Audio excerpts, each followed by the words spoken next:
ការពិចារណាបែបព្រះអរិយសាវកអរិយសាវក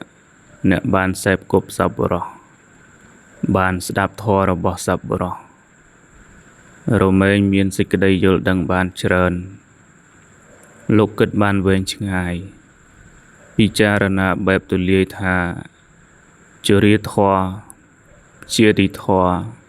មរណធម៌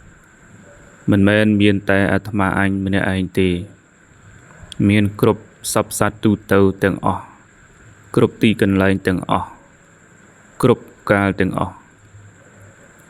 មនុស្សសត្វទេវតាមាព្រហ្មក្នុងអតីតកាលក្តីក្នុងបច្ចុប្បន្នកាលក្តីក្នុងអនាគតកាលក្តីក៏មានធម៌នេះដូចគ្នាទាំងអស់សត្វលោកកំពុងទៅកំពុងមកកំពុងជាយុទ្ធកំពុងកើត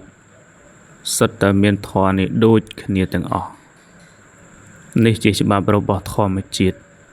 ជាច្បាប់របស់ធម៌ជាច្បាប់របស់សង្ខារជាច្បាប់របស់ព្រះត្រៃលក្ខណ៍ធម្មតារបស់វាអញ្ចឹងគ្មាននរណាកន្លងផុតធម៌នេះបានទេនានាភាវធម៌វិនាភាវធម៌គឺធម៌ប្រត់ប្រាស់ធម៌និរិយចាក់សត្វនិងសង្ខារមិនមែនមានតែអាត្មាអញម្នាក់ឯងទេមានគ្រប់សពសត្វទូទៅទាំងអស់គ្រប់ទីកន្លែងទាំងអស់គ្រប់កាលទាំងអស់លៈ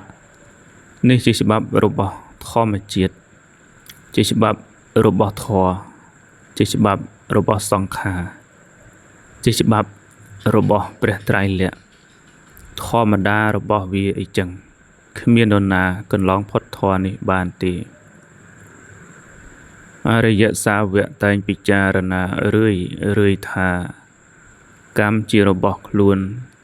កម្មជាមរតកកម្មជាអ្នកឲ្យកំណើតកម្មជាផៅពងកម្មជាទីពឹងអាស្រ័យបុគ្គលធ្វើនៅកម្មណាល្អក្តីអាក្រក់ក្តីត្រូវជាអ្នកទទួលនៅផលនៃកម្មនោះការទទួលនៅផលនៃកម្មនោះមិនមែនមានតែអាត្មាអញម្នាក់ឯងទេមានគ្រប់សពសត្វទូទៅទាំងអស់គ្រប់ទីកន្លែងទាំងអស់គ្រប់កាលទាំងអស់លក្ខនេះជាច្បាប់ធម្មជាតិ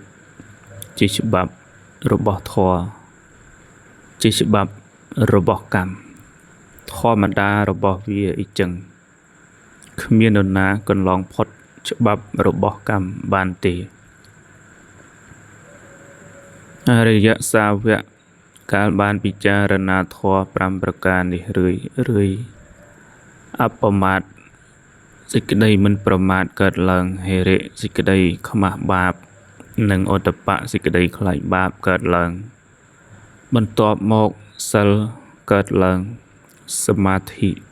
និងបញ្ញាក៏កើតឡើងជាលំដាប់គ្នាបានឈ្មោះថាមគ្គជាលោកីយកើតឡើងកាលសេពគឺបប្រតិបត្តិមគ្គជាលោកីច្រើនឡើងមគ្គជាលោកុត្តរៈក៏កើតឡើងលះសង្យោជនៈបានព្រមទាំងកំចាត់អនុស្សយកិលេសឲ្យវិនិច្ឆ័យទៅបានសម្រេចមគ្គផលដល់ព្រះនិព្វានជាបរិយោសាន